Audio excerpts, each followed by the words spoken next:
Há um pecado que Deus nunca te perdoará.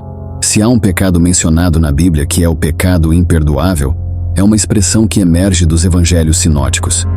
Você pode encontrar esse pecado em um dos capítulos mais poderosos da Bíblia, o 12º capítulo de Mateus. Ele nos revela um pecado onde não há perdão nesta vida ou na vida vindoura. Muitas pessoas se preocupam e se estressam sobre se cometeram esse pecado. O número de e-mails que recebemos de pessoas que pensam ter cometido o pecado imperdoável é chocante. Você ficaria surpreso com o número de pessoas que vivem em constante medo de terem cometido esse pecado imperdoável. E o que tenho percebido é que muitas pessoas não entendem exatamente o que é o pecado imperdoável. Para o registro, o pecado imperdoável não é idolatria, assassinato, perversão, adultério ou qualquer coisa do tipo. O pecado imperdoável é muito mais complexo do que isso. Eu até vi ministros que afirmam abertamente que se você negar o que estão fazendo em seu ministério específico, se reivindicaram algum tipo de movimento do espírito em seu ministério, e então há pessoas que são céticas ou têm reservas sobre o que está acontecendo em seu ministério. Então, ao negar o suposto movimento do Espírito, ou mesmo sendo apenas céticos sobre sua reivindicação do movimento do Espírito Santo, eles estão blasfemando o Espírito Santo. E as pessoas usam isso como uma tática de assustar para garantir que não recebam qualquer oposição em seu ministério. Você ficaria surpreso com a quantidade de, entre aspas, ministros que tentam se esconder atrás do pecado imperdoável e outros versículos, como Salmo 105:15. Não toqueis nos meus ungidos e não façais mal a meus profetas. Existem falsos profetas que citam versículos como esses para se esconderem e desencorajarem as pessoas de examinar suas práticas. Toda vez que alguém questiona sua teologia ou suas práticas, eles usam versículos como esses para assustar as pessoas. A Bíblia nos encoraja a examinar tudo, a testar o Espírito. Você está vivendo numa era de grande decepção. Está vivendo numa era onde falsos profetas estão surgindo à esquerda e à direita, e isso não é um devaneio da minha própria imaginação. Repetidas vezes a Bíblia adverte sobre falsos profetas e decepção.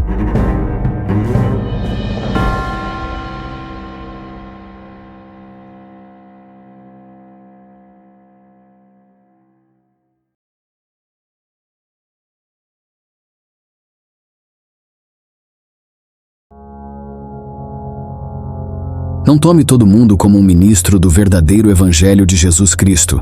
Há falsos profetas. Somos informados na palavra de Deus em 1 João 4:1. Amados, não creiais em qualquer espírito, mas provai os espíritos, se eles são de Deus, porque muitos falsos profetas têm saído pelo mundo. Então, qual é o pecado imperdoável? Mateus 12:22-34. Então foi-lhe trazido um endemoninhado, cego e mudo, e ele o curou, de modo que o cego e mudo falava e via. E todas as multidões estavam espantadas e diziam: poderá isto ser o filho de Davi?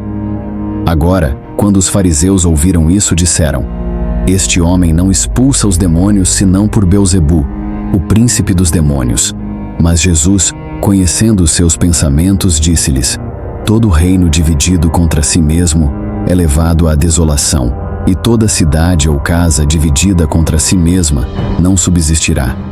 Se Satanás expulsa a Satanás, ele está dividido contra si mesmo. Como subsistirá então o seu reino? E se eu expulso os demônios por Beelzebu, por quem os vossos filhos os expulsam? Portanto, eles serão vossos juízes. Mas se eu expulso os demônios pelo Espírito de Deus, então o reino de Deus chegou até vós. Ou como pode alguém entrar na casa de um homem forte e saquear os seus bens, a não ser que primeiro amarre o homem forte, e então ele saqueará a sua casa? Quem não é comigo está contra mim, e quem não ajunta comigo, espalha. Portanto, eu vos digo que todo pecado e blasfêmia será perdoado aos homens, mas a blasfêmia contra o Espírito não será perdoada aos homens. Qualquer um que falar uma palavra contra o Filho do Homem, ser-lhe-á perdoada. Mas quem falar contra o Espírito Santo, não lhe será perdoado, nem neste século, nem no vindouro. Faça a árvore boa e o seu fruto bom. ou faça a árvore má e o seu fruto mau, pois a árvore é conhecida pelo seu fruto. Raça de víboras, como podeis vós, sendo maus, falar coisas boas? Pois da abundância do coração, a boca fala. É importante notar para quem Jesus está falando quando ele fala do pecado imperdoável. Ele não está falando para os crentes, mas está falando para um grupo de fariseus incrédulos. Agora, como eles cometeram este pecado? Eles cometeram este pecado atribuindo a obra de Jesus ao diabo.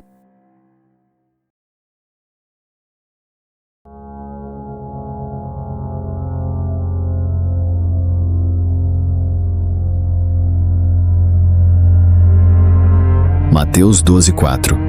Agora, quando os fariseus ouviram isso, disseram: Este homem não expulsa demônios senão por Belzebu, o príncipe dos demônios. Note como eles não mencionaram o Espírito Santo em nenhum momento. Eles não disseram ativamente ou conscientemente nada contra o Espírito Santo. O que eles fizeram foi atribuir a obra que Jesus Cristo havia feito ao poder de um demônio, quando Cristo fez esse trabalho através do poder do Espírito Santo. Eles não estavam falando por ignorância ou mal-entendido. Eles viram as maravilhosas obras de Jesus, mas deliberadamente e intencionalmente negaram que suas obras eram do Pai, através do Espírito Santo. Em outras palavras, essas pessoas olharam para o trabalho de Jesus e disseram: Isso é obra de um demônio.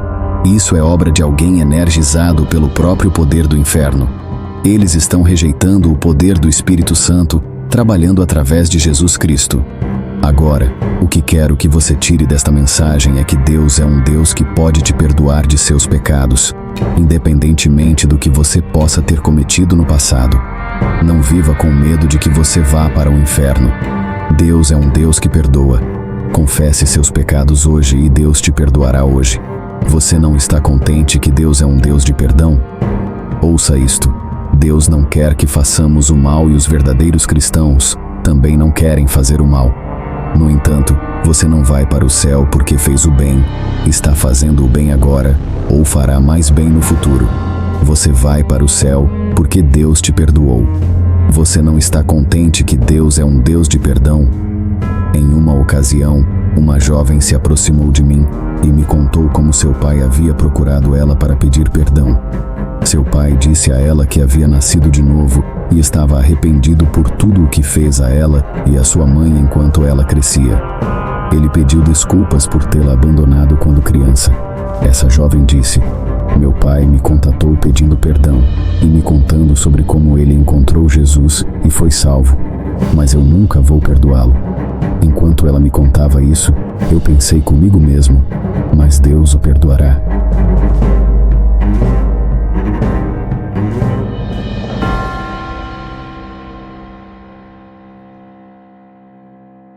Você não está contente que a sua salvação não depende de se outras pessoas te perdoam ou não? Você não está contente que a sua salvação não depende de se outras pessoas gostam de você ou não? Você não está contente que a sua salvação não depende de se o mundo te perdoa? Não. A sua salvação depende de se Deus te perdoa. 1 João 1:9. Se confessarmos os nossos pecados, Ele é fiel e justo para nos perdoar os pecados e nos purificar de toda injustiça. Sua família ainda pode te odiar pelo que você fez. Sua mãe e pai ainda podem te odiar pelo que você fez. A cidade em que você mora ainda pode relembrar seu passado contra você pelo resto dos seus dias. As pessoas que você machucou podem nunca te perdoar, mas Deus te perdoará. Deus não é refém de ninguém. Mesmo que você esteja me ouvindo agora e esteja numa cela, Deus pode te perdoar. Deus perdoa. Amém. Que pecados você cometeu? A sociedade pode olhar para você pelo seu passado, e as pessoas ao seu redor podem nunca esquecer seu passado, e as pessoas têm uma tendência de relembrar seus pecados passados contra você. No entanto, ouça a palavra de Deus, Hebreus 8:12.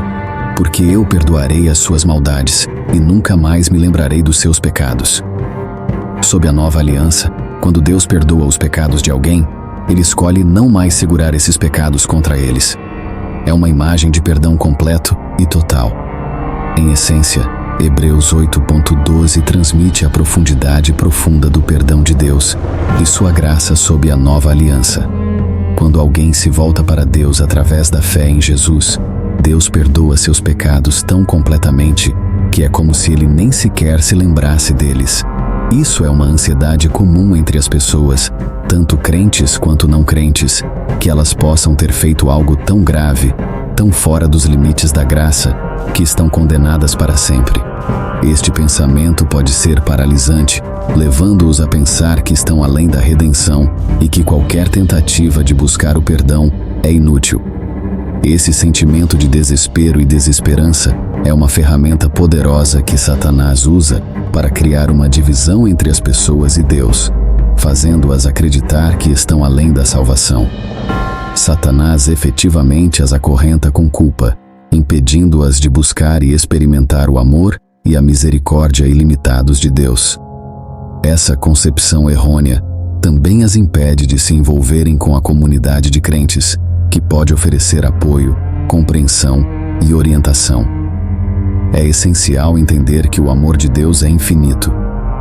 Enquanto os seres humanos podem guardar rancor ou achar difícil perdoar, a capacidade de Deus para perdoar está além da compreensão humana. Seu amor é incondicional e seus braços estão sempre abertos, esperando que seus filhos retornem a Ele, não importa seu passado. O maior truque de Satanás é fazer as pessoas acreditarem que são indignas desse amor, mas é vital lembrar que todos merecem redenção. Mateus 12:31. Por isso vos digo, todo pecado e blasfêmia serão perdoados aos homens, mas a blasfêmia contra o Espírito não será perdoada aos homens. Cada pecado será perdoado. O que você fez em sua vida que ainda te assombra? Confesse seu pecado hoje e pare de viver no passado. Você está se punindo por um pecado que Deus já te perdoou. Continue com sua vida. Pare de viver no passado. Deus te perdoou. Pare de viver com culpa. Pare de viver com o peso do inferno sobre sua vida. Deus, em sua própria natureza, é um Deus de perdão. Não permita que o espírito de condenação viva em sua vida. Uma coisa que aprendi ao longo dos anos como ministro cristão é que o diabo sabe se você é realmente um crente nascido de novo. Não há nada que ele possa fazer para impedir você de ir para o céu, mas o que ele pode fazer é tentar tornar sua vida miserável com esse espírito de condenação.